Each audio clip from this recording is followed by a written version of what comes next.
give you an example of this. In John 5, 1 through 17, I've told you this story before, the pool of Bethesda. But I want to give you an example of how he just kind of like, you know what, you guys don't get it. Remember at the pool of Bethesda, there was a man there who'd been lame for 38 years. And the story tells us that the angel would come down and he would stir up the water of the pool.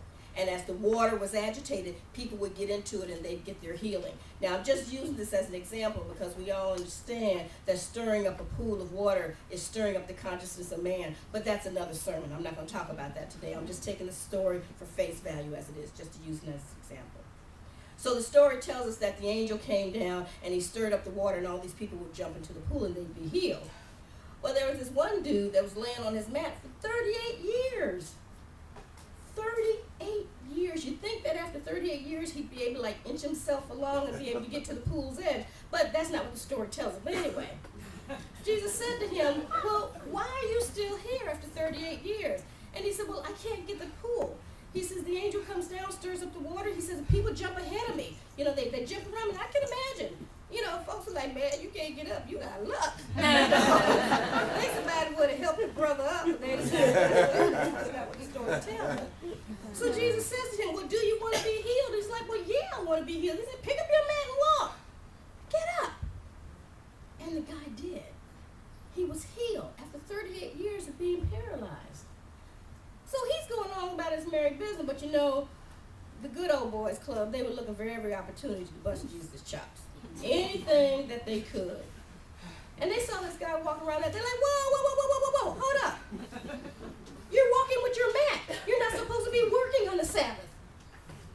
And he's like, well, I just got healed. He said, well, who healed you?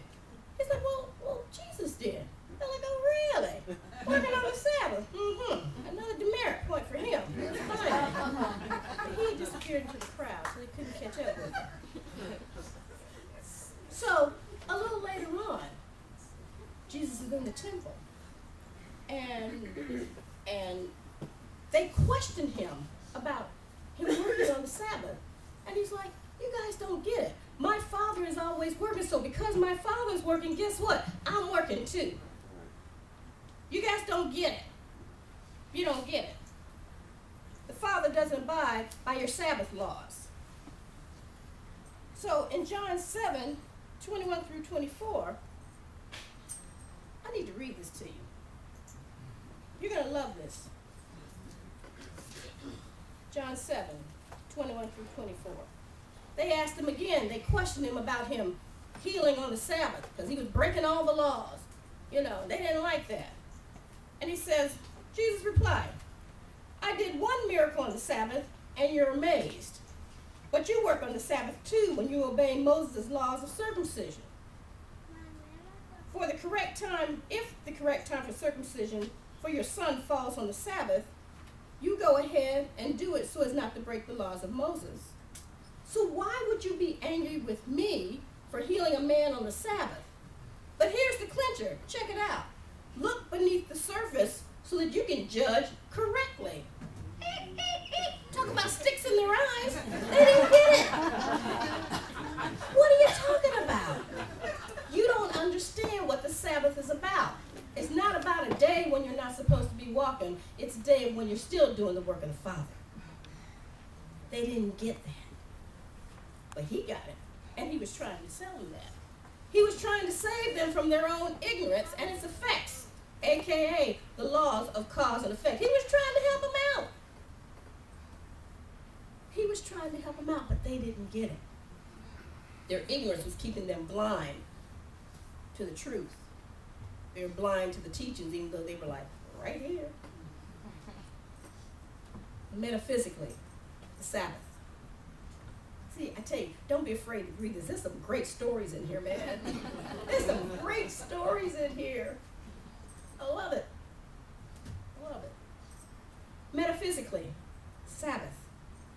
True Sabbath is that state of spiritual attainment when man leaves the personal, temporal me consciousness and evolves into the spiritual Christ mind consciousness. That's what the Sabbath is.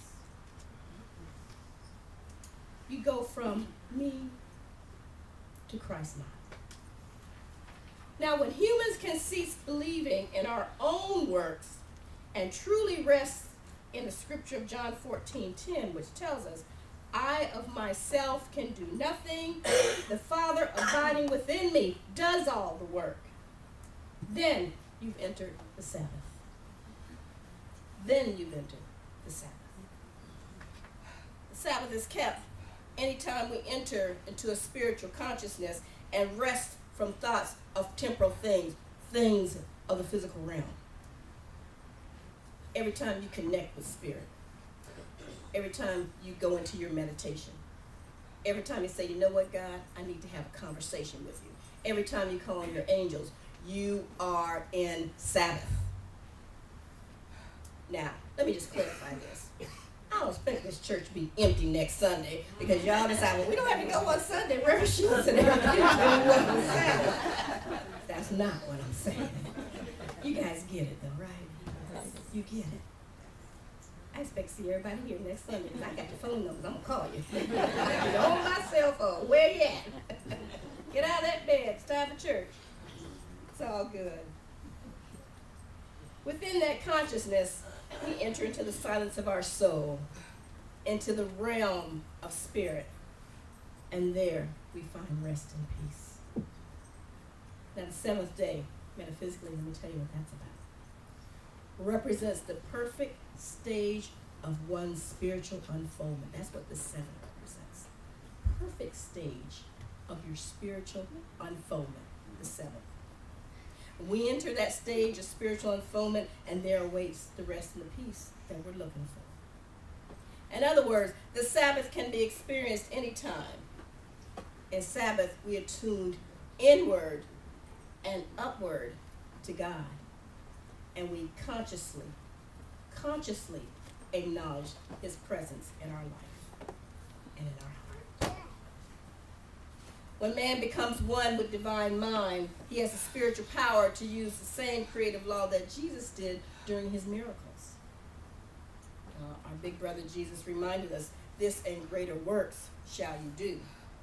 When we enter into the Sabbath of the mind, we rise into our natural state of dominion, not only of the natural world, but of the supernatural world as well. So all you need to remember is that the true Sabbath is not the observance of an outer day. The outer day is just the symbol. It's just the symbol. That's all it is. Sabbath is that state of mind we attain when we rest from temporal thoughts and doings. We rest from the physical realm. And we turn inward via meditation or study of spiritual things. Every day is the Sabbath when we enter into the stillness of our inner consciousness, when we rest with spirit, when we commune with and worship God. The Sabbath. And so it is. God bless you.